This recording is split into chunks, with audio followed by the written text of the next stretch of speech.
Y'all love to ask if broke men should even be dating, but I would argue that lost men definitely don't need to be dating. I was just sitting out of a coffee shop, reading my book for like the last 2 hours, and the guy who was working there kept coming outside to like clean up or whatever, and I wasn't paying attention to him because I was sitting outside reading my book. And then he came over, he gave me a coffee, he was like, "Oh, you might need a refill." And I was like, "Okay, thanks." And I was like, "Oh, is he interested in me? I don't care, because I'm reading my book." Men not realize that their favorite basketball player, their favorite rapper, their favorite artist, those are your crushes, honey. Those guy friends that you always hang out with and always ignore your girlfriend's calls when you're around them, those are crushes, babe. It's okay. I don't know, y'all. We might be the problem because when Chinese people, when they men do nails, they are considered hardworking men. But if a black man decided he wanted to do nails, we call him gay. Yes, hello, good night. Whenever the conversation comes up about the woman in the bear, men always say that women are lying by choosing the bear or fight tooth and nail to prove that they aren't the problem. Yet, here we have a man who was found unalived on an R train, and the MTA was looking to see approximately what time this man passed on and what happened to him. And what they found another man performing acts on that man's deceased body. The majority of Black women are not queens. You are paid government agents. You are empowered, but not in the way that you think. You teamed up with the government via government assistance, child support, legal violence, and they weaponize you against your own community and your own men. Cleaning house before we get started. For those who are rocking with me from day one, I appreciate the support. For those who may be new here, coming in out the door, for your boy, don't forget to hit the notification bell. Like, comment, subscribe, get it cracking in the comments. Every video engagement absolutely helps promote your boy into the YouTube algorithm. I thank y'all for the support. Now, let's get to it. Drop the video. Let's go. Y'all love to ask if broke men should even be dating, but I would argue that lost men definitely don't need to be dating. I was just sitting out of a coffee shop, reading my book for like the last 2 hours, and the guy who was working there kept coming outside to like clean up or whatever, and I wasn't paying attention to him because I was sitting outside reading my book. And then he came over, he gave me a coffee, he was like, "Oh, you might need a refill." And I was like, "Okay, thanks." And I was like, "Oh, is he interested in me? I don't care, because I'm reading my book." And then he comes out, he makes more conversation. He asks me if I'm from around here. I'm like, "Nah, I'm from DC. I just moved down here for grad school, whatever." And he's like, "Oh, okay." He knows the program that I'm in. We have a little conversation, and I'm like, "Okay, about to go back to reading my book." Then he comes back out. He was like, "Oh, I'm leaving for the day. I just wanted to let you know I thought you were really pretty." I'm like, "Oh, okay, I appreciate that." Because I can just accept a compliment from another human and go on about what I was already doing. I'm not really thinking that much about you, brother, because I'm minding my business, right? Again, y'all be asking the wrong questions of, should a man not be dating if he don't have no money? Some of y'all are lost. Y'all don't need to be finding nobody to date. You need to be finding yourself. So he leaves to leave, and I just have a thought like, I feel like I need to go. Something is telling me I need to go. So I start to pack up my stuff. He walks back in, and he was like, "Oh, I forgot something." I don't actually care. I don't need a play-by-play of your day. I was like, "Okay, do what you got to do." I start to walk back to my car, and I hear him try to say my name. My name is very simple. It's Mila. I just told you what my name was like 2 minutes ago.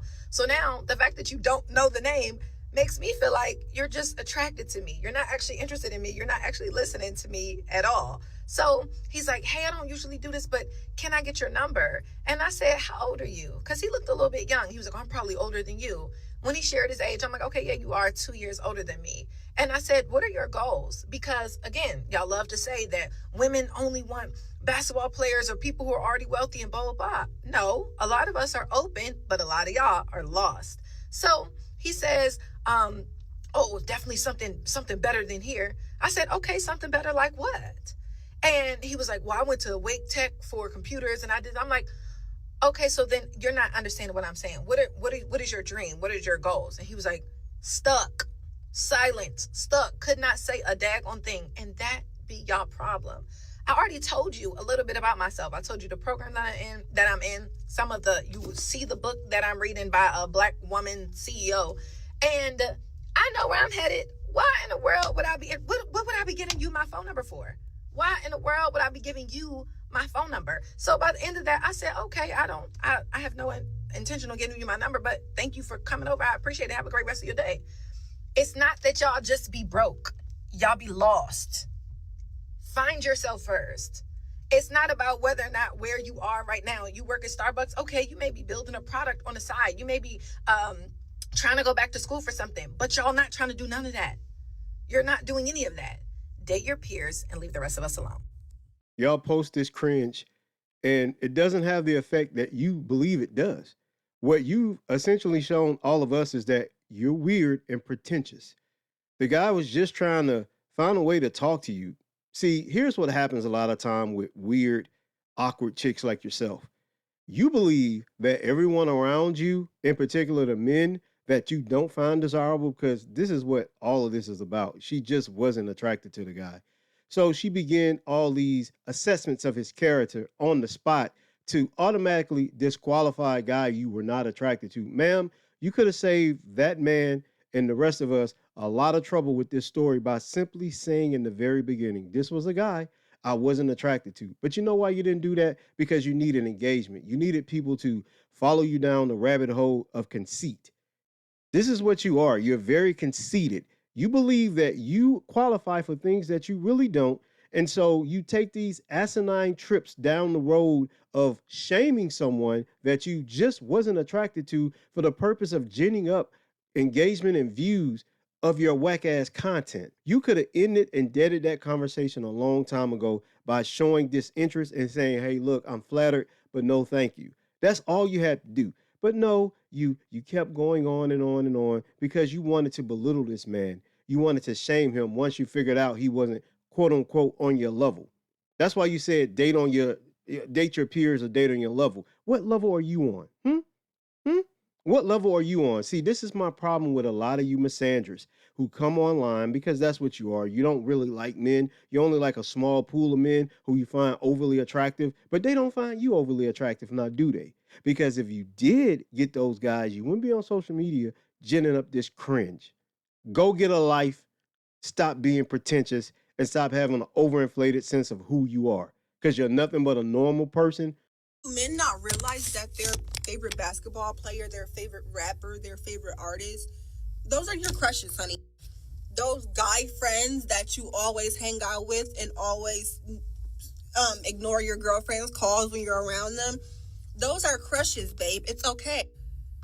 Think about your favorite rapper or your favorite athlete right now. Explain him and why you like him, right? Like why you fuck with him. You see how you smiling? You see how you smiling? Yeah. That's a crush, honey. It's okay, baby. It's okay. We all have crushes. My first ever crush was Jason Derulo. Google him. That was my first ever crush as a kid. He's the same exact way as he was when I was a kid. Haircut and all. It's okay to have crushes. Like, you don't have to want to have sex with the crush, but it's okay to have crushes, honey. A lot of dudes got crushes on young boy. A lot of dudes. I literally be seeing. Do y'all read the comments? It'd be like, oh, like young boy, in the comments. It's okay to have crushes, honey. It's okay. This is a safe space. Here's the fundamental difference between men and women, right? Men can genuinely admire talent that they don't possess without being attracted to the person. That's why we can find guys in sports and entertainment that we rock with because we're solely basing it off their talent.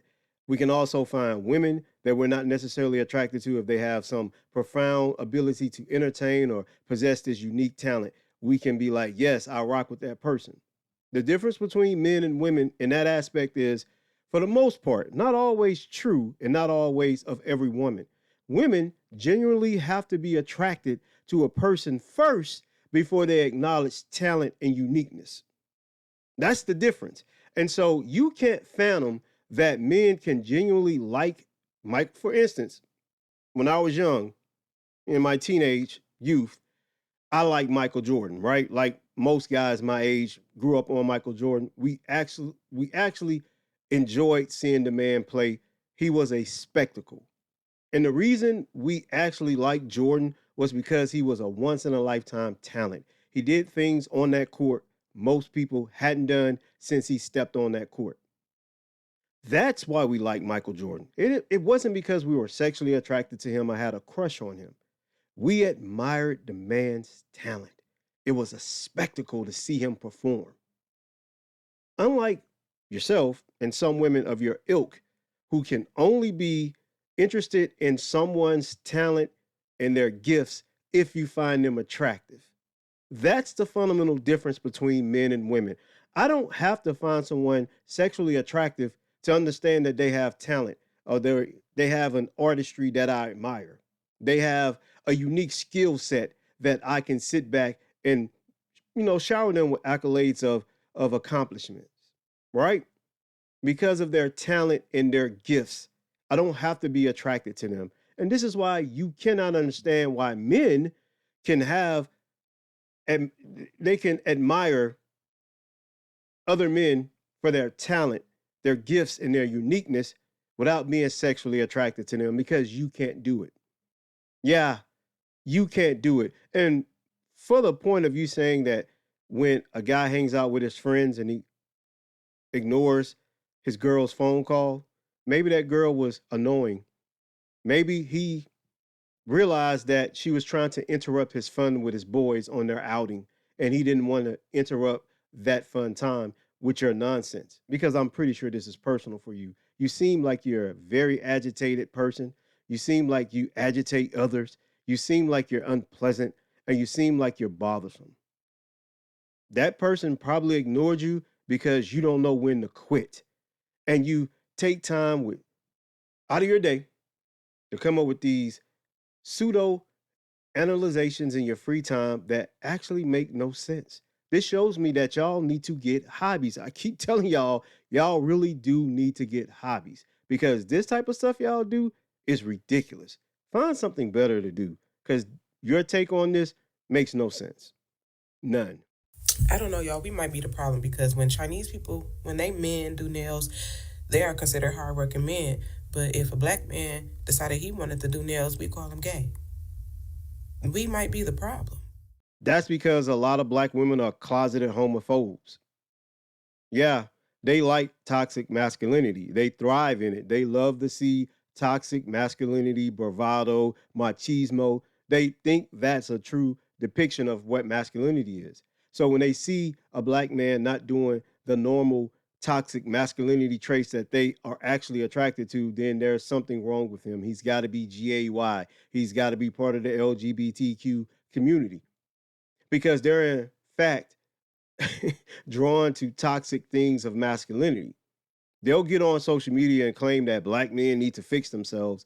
Black men need to do this. They need to go seek therapy. But the very negative attributes that some black men have of masculinity, they love.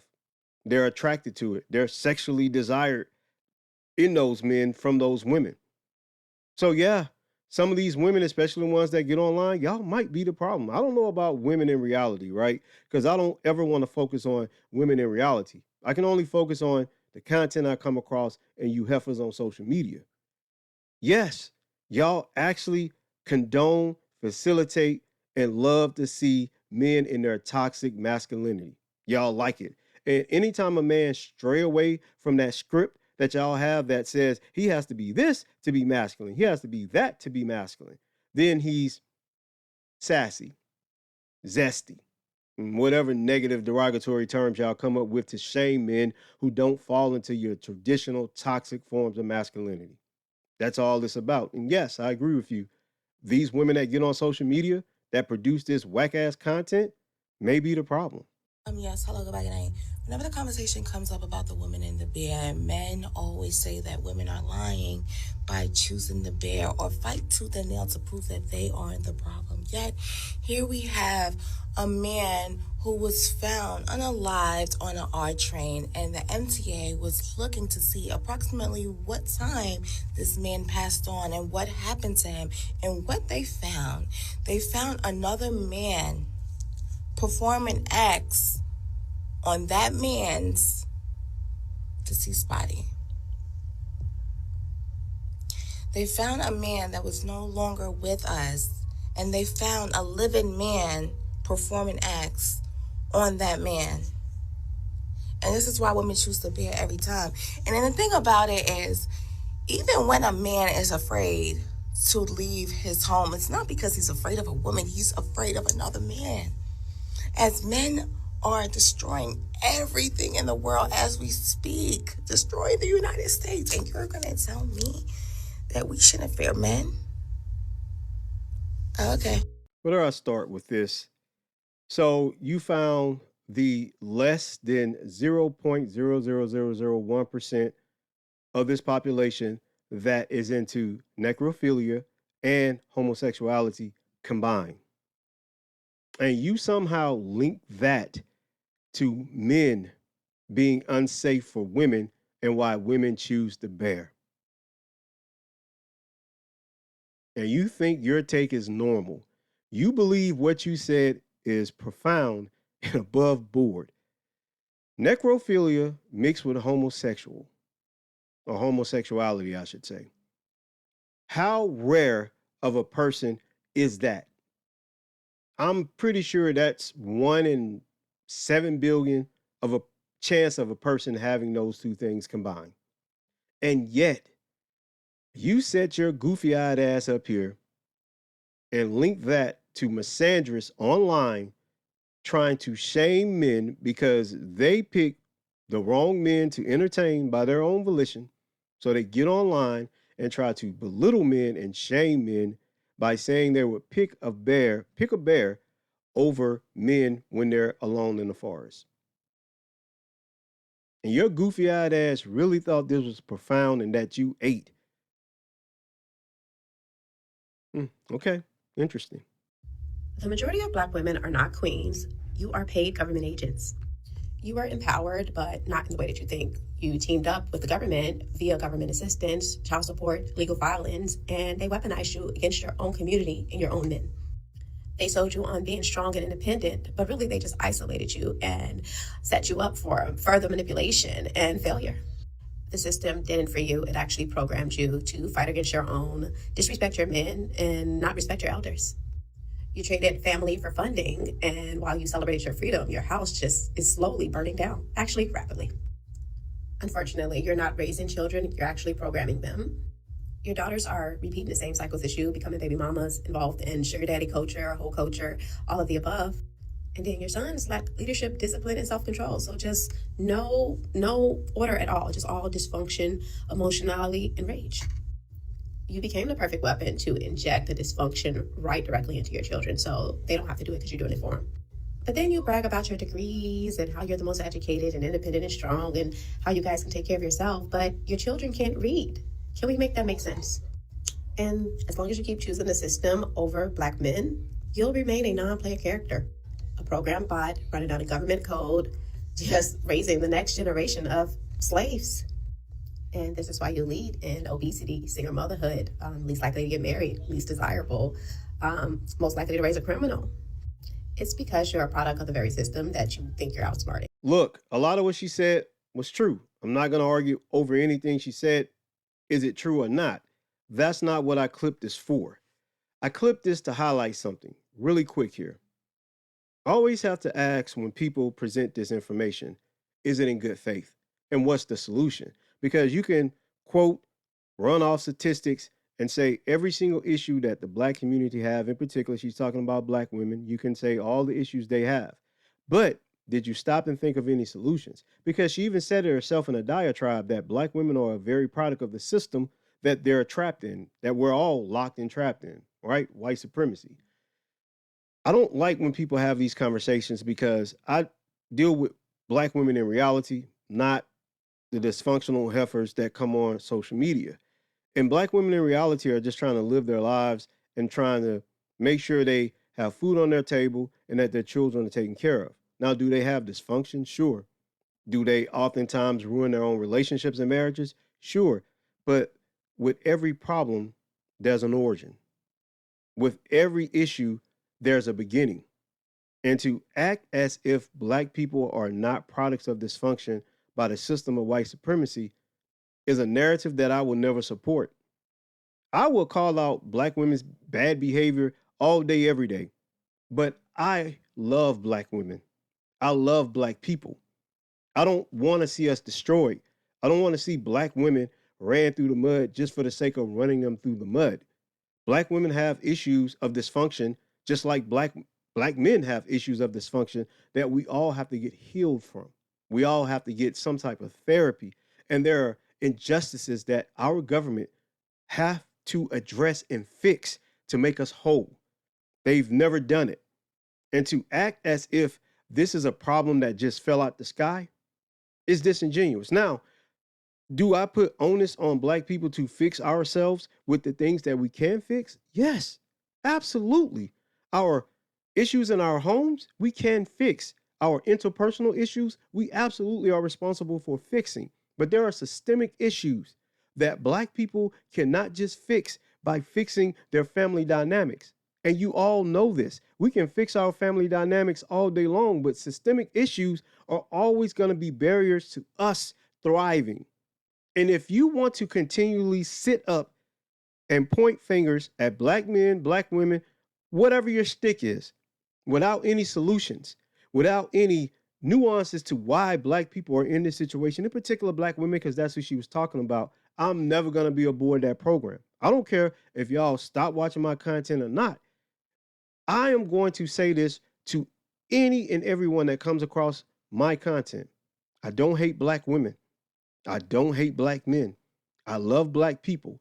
And if I produce content when I'm calling out black women's bad behavior, the ones I see on social media in particular, is because I don't want black women in reality to fall victim to what is going on with these women's dysfunction on social media.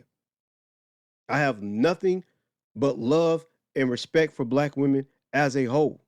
But are there issues that black women must fix? Absolutely. But I'm not going to denigrate black women for the sake of clicks, likes, and views. I don't do that, and I don't support anyone else who does. If you cannot offer solutions to the issues of black women's poor behavior, if you're not coming to this discussion in good faith, I ain't rocking with you at all. That's all I got, man. Don't forget to like, comment, subscribe, get it cracking in the comments. I see y'all in the credits. 2 fingers. Peace. I'm out of here. Catch y'all in the next one. Like Jesus.